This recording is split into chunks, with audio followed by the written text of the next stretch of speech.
This is the story of two sisters, Jessica Tate and Mary Campbell. Jessica lives in a neighborhood known as Rich. Jessica likes life. The only thing about life she would change, if she could, is that she would set it all to music. The Tates have more secrets than they do money.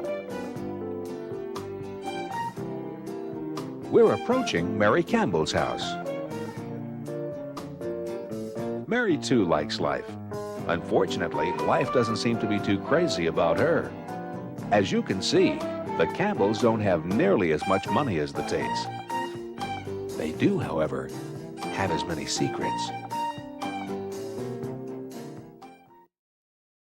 In last week's episode of Soap, we discovered that not only Jessica and her daughter are having an affair with Peter, the tennis pro, but that Peter is Bert Campbell's long-lost son. As for Bert Campbell, Mary's second husband, he is so overwhelmed by guilt for having murdered Mary's first husband, he can no longer make love to her. But this is nothing, because Bert doesn't know that Mary's son, Danny, in order to leave the mob, has to kill the man who killed his father.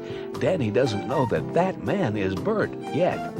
Mary's other son, Jody, is contemplating becoming her daughter. Life is also not exactly a bed of roses for Jessica's husband, Chester.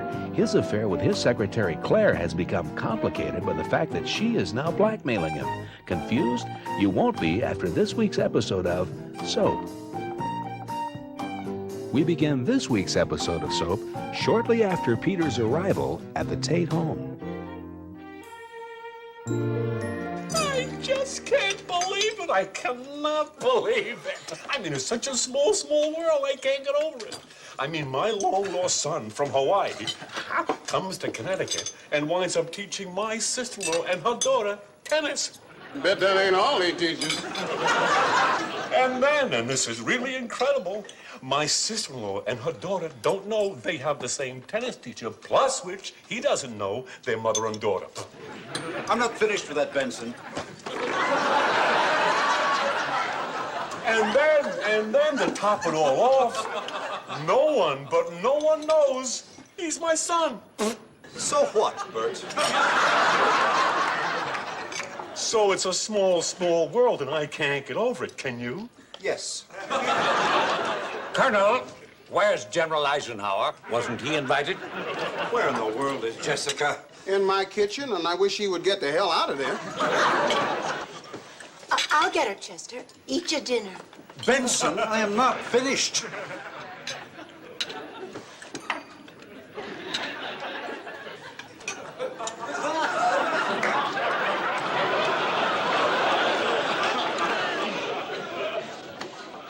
Jessica? Oh, hello, Mary. Could I get you something? Jesse, you can't hide in the kitchen all night. Hide? Who's hiding? I am helping Benson make a souffle for dessert. Forget it. I ain't making no souffle. I told you I ain't making no souffle for these animals. The way they eat, I ought to just shove the food in under the door. And you see, for a souffle, of course, you have to beat the egg whites and the egg yolks separately. Therefore, you need two people, Mary. I mean, one to beat the whites and one to beat the yolks. I'm beating the whites. Oh, yeah? Well, there's a whole table of them in there I'd like to help you with. Jesse, I know. And if you don't come out, everyone's going to be suspicious. Oh, Mary, I'm so ashamed I could die. Do you realize what I've done? I've had an affair with my nephew. I think that's against the law. He's not your nephew. I mean, I just got used to adultery, and now I have to get used to Incest. Benson, he is not related to us. He is my stepson. Mary, I've never done this before. Ever. See, what it was I was lonely. I mean, Chester's never here, and the kids are never here, and I've done all the clever things I could with shelving paper, and, so, Mary, I did that. But I am never going to do it again, Mary, ever. Okay, Jess. Okay. Come on out now. If you stay in here, Chester will become suspicious. Oh, my God, Chester. I have to tell him. Mary, I have to tell Chester what I've done. Are you crazy? No, it's the right thing to do. It's a stupid thing to do. I'm going to tell him. All right, Jessie. I was never going to tell you this. But poor sweet Chester has been... How do I put this? Jumping on anything that breathes.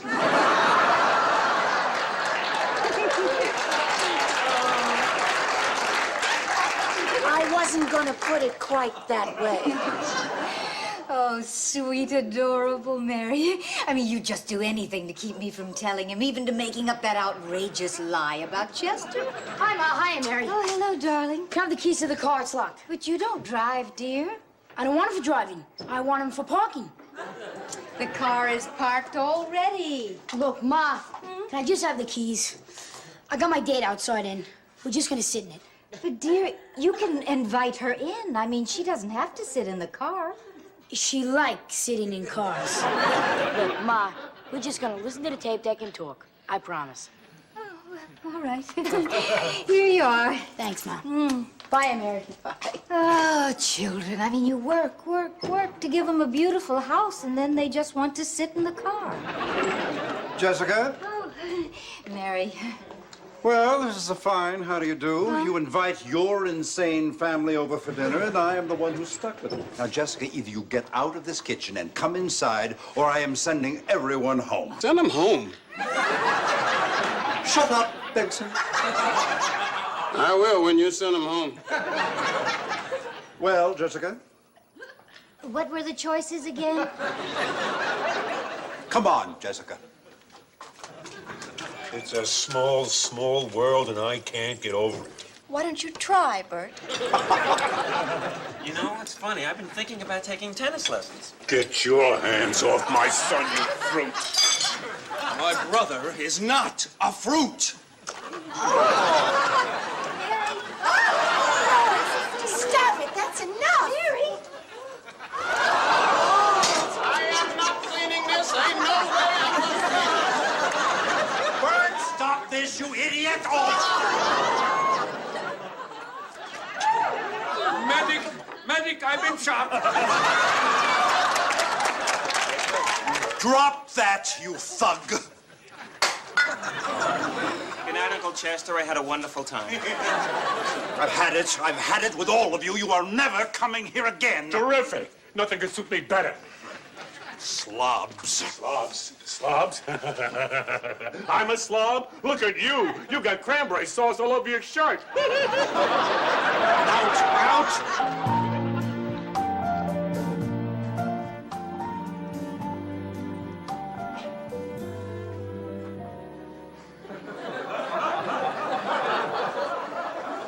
Bert, are you asleep? Are you kidding with that racket going on next door? Bert, we don't even try anymore. Why don't we try? 1 o'clock in the morning, and that's going on. There's nothing going on next door, Bert. What, are you joking? You don't hear that? Farkas and his wife? Is it that you're not attracted to me? Is that it? I think he hit her. There's nothing going on next door, Bert. Did you hear that smack? Didn't that smack sound just like I hit? I didn't hear a hit, Bert. I didn't hear a smack, and I didn't hear a hit.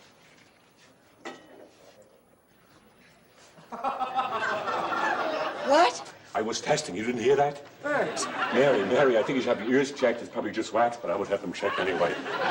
Bert, what is it? Is it that you're not attracted to me? No, it's a temporary thing. It'll go away. Happens to men. But it's been 6 months. Oh, wonderful, wonderful. Put pressure on me, Mary. It'll never happen. Pressure? We've never even talked about it. I just don't think we can let this go on forever. Oh, time. Now we have time limits? If there's one thing that doesn't help, Mary, it's time limits. Darling, maybe you ought to see a psychiatrist. Now I'm crazy, right? All of a sudden I'm some kind of nut, right? No, darling, I just thought maybe it might help to talk to You someone. hear that? Quiet. Human beings are trying to sleep up here. Bert, are you having an affair? God, Mary, no. Because it's normal, darling. A chance encounter, a few glorious stolen moments, and sometimes life can be all the richer for it. So if you're having an affair, you can tell me. I'll understand. Mary, I swear it. There's no one. Good, because if you were, I'd rip your heart out.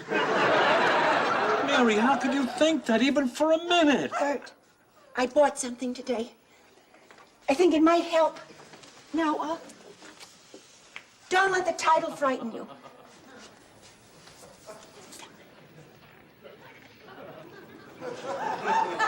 The cookbook of sex? I know, I wish they hadn't called it that. But look, it's written by an MD. Recipes? He gives recipes? Mary, you actually paid money for this? Well, yes. I mean, I've tried everything. I've tried short nightgowns, long nightgowns, new nightgowns, no nightgowns. I have powdered myself, perfumed myself. Bees are attracted to me, and you're not. Mary, don't cry. Please, honey, don't cry. Please don't cry. I just feel awful. Sweetheart, it's not you. I swear it. Look, I love you. Come on. And you're all I want. I promise you, if things don't change, I'll get some help. I promise. Okay?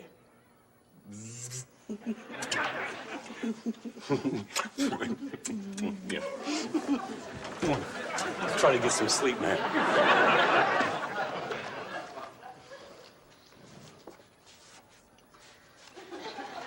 Look at that.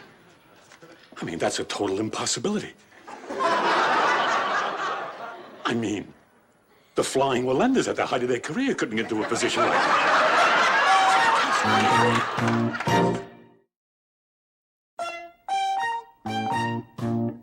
Claire, what are you doing calling me at home? Crying out loud, Claire, it's 1 o'clock in the morning. I can't come over. All right, Claire. All right. I'll come over. I'll think of a way. Goodbye. Who's laughing? Benson, is that you laughing? Oh, What? I was just surprised to see you. I live here. Well, I mean, still up. I thought maybe you had gone to sleep by now. I had a business call. Chester, I have a confession to make. Chester, please sit down. What is it, Jessica? Chester, when people have been married a long time, they spend a lot of time together, and so then they get kind of used to each other. And then, of course, on the other hand, they spend a lot of time apart, and so they don't see each other very much. And so sometimes they tend to get lonely, and sometimes, oh, Chester, despite themselves, they seek some little comfort elsewhere. And so, Chester, what I'm trying to say is that sometimes home cooking is boring, and sometimes the kitchen is closed, and so sometimes one goes out to eat. Jessica. Jessica. Oh, dear God, Jessica, you're not saying... I am. After all these years, I thought I knew you. I know, Chester, I know. How could you? I don't know, Chester, I don't know. How could you? How could you, even for a minute? Oh, I'm sorry, Chester. How could you think, even for a second, that I would be unfaithful? Huh? Do you think our marriage means nothing to me, Jessica? Do you think I took those vows lightly? I don't believe this. To accuse me. No, Chester, I didn't accuse you. Please, Jessica, you did accuse me. No, Chester, I... Unfaithful. Me. Jessica, may I lose the use of the entire right side of my body. If ever I have so much as looked at another woman, may my post-nasal drip back up and drown my brain. If ever I have been unfaithful to you. Chester, where are you going? Out! You've got me much too upset to sleep.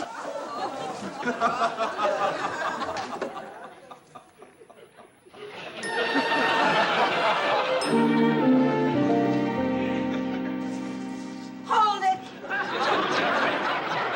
Put that down.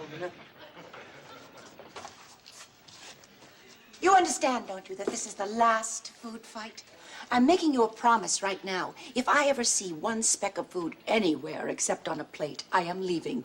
For good. Clean up this mess.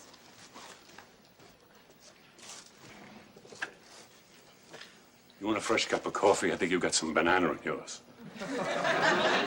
Yeah, thanks. You know, I think she's really serious. Yeah, me too. You see, oddly enough, the thing is, I don't actually hate you. I'm not too crazy about you, but I don't hate you. It's not even dislike. I don't dislike you. Not that I like you. Don't get me wrong, I don't like you. But I probably could like you if we didn't hate each other so much. The thing is, I don't know why you hate me. You know something? Neither do I. I mean, I've thought about it a lot, too. I've tried coming up with reasons, but there aren't any. I just look at you and I hate your guts. Yeah, well, I can understand that. But you know something? You've never really done anything. Danny, it's okay. Don't worry about it. Well, I just don't want you to take the fact that I hate you personally. I don't, really. Danny, I know I annoy you. I can be a very annoying person. Like the way I'm always telling you to leave the mob.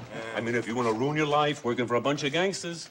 Well, the fact is, I'm leaving the mob. It's when? Well, soon. There's something they want me to do for them, and then I can go. What are you gonna do? Nothing. It's just a thing. I don't even know all the details yet. Yeah, well, if I can help, just say the word.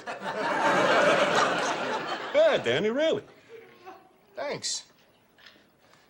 Well, I gotta go. I got a meeting. Well, yeah, I'll see you later. Right. Bye, Bert. Bye, Danny. Bert. Have a nice day. Well, you too. Hey. I say things are definitely improving here.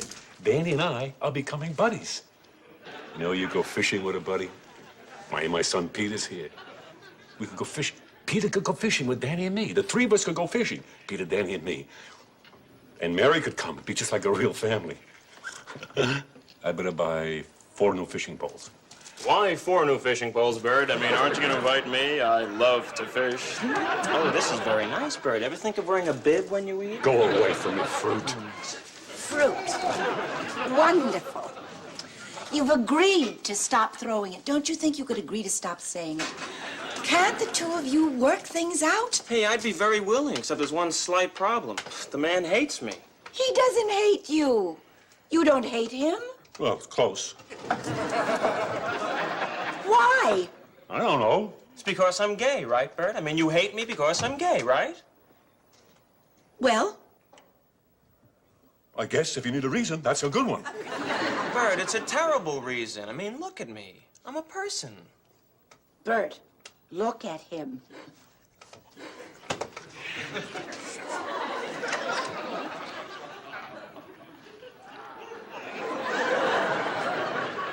Oh. He gives me the creeps. Bert, what do you mean I give you the creep? I don't know. You're spooky. He is not spooky. I do not find him in the least spooky. Yeah, well, maybe you're used to it. Bert, just think of me as a person, that's all. I mean, that's all I am. I'm a person sitting here. Bert, look at me. I'm a person who happens to like men. Bert. Oh, wait a minute. I don't know. I mean, it's hard, this gay business. I'm not used to it. I mean, all my life, I was never around them. When I was growing up, gay meant happy. I mean, it's just hard to get used to it. And life was a lot easier then. I mean, maybe, well, you know, when you guys were still in the closet, maybe it wasn't easy on you, but it was a hell of a lot easier on us.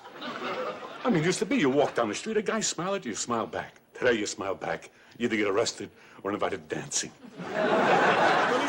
So it takes getting used to. It's hard getting used to a guy who likes guys and not girls. And now you're going to get a sex change operation and be a girl. Now I get used to a guy who's now a girl who likes guys and not girls. Who used to be a guy who liked guys and not girls. Give me up.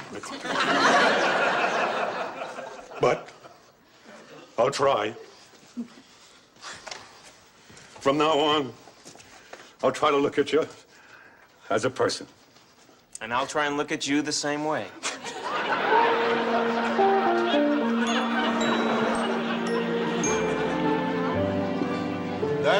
Danny, come in.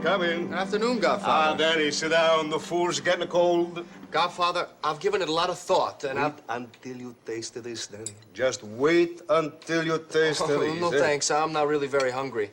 Danny, this restaurant belongs to my mother. You don't eat, you'll kill me. Huh? Okay, but just a little. You're gonna love this. You're gonna love it. Godfather, I've thought it over, and I've decided to take the contract. How is that, eh? Oh, it looks great. I love chicken. It's an eel.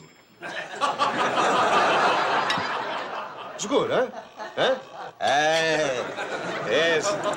And now I want you to try some of this linguine. I swear it's better than a sex. You know, I'm not particularly crazy about the idea of killing a man. Who is? I mean, I have a tough time killing a bug. Eh? But I think if I have to kill somebody, I could kill the man who killed my father. No, Danny, no. You gotta twirl the linguine around the spoon like this. Hey, you can't sit there with a linguine hanging out of your mouth. You look like a demented walrus. That's all. So now will you tell me who killed my father? Okay, I'm gonna tell you. The man who killed your father was the father.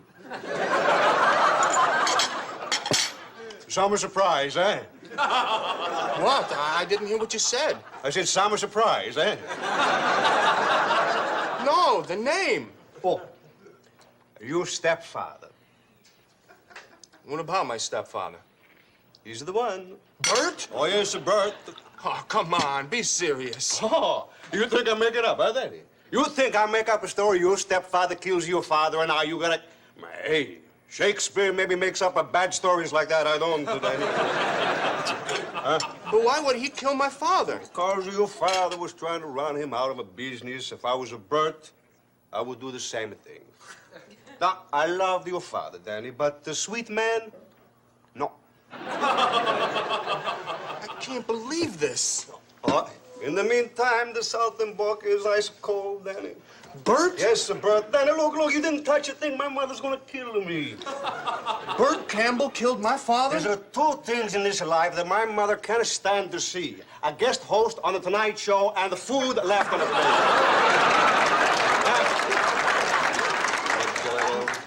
Maybe it was another Bert Campbell. It's a common name. Danny, it was a him. He was the one. I know. Hey, this is for you. There's a gun in there. Oh, and what did you think it would be an S for money to go, huh?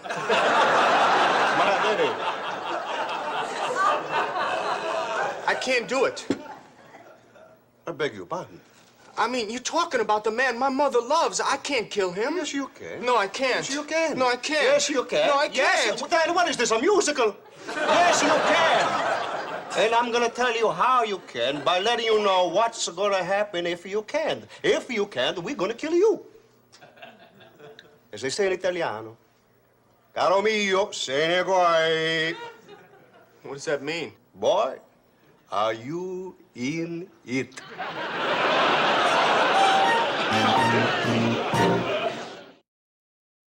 Will Bert and Danny become friends, or will Danny kill Bert, thus putting somewhat of a strain on the relationship? Will Jody get a sex change operation? Will Corinne and Jessica find out that not only do they have the same tennis teacher, but that neither of them are learning to play tennis? Will Jessica be able to stop? Will Bert be able to start? These questions and many others will be answered on the next episode of Soap.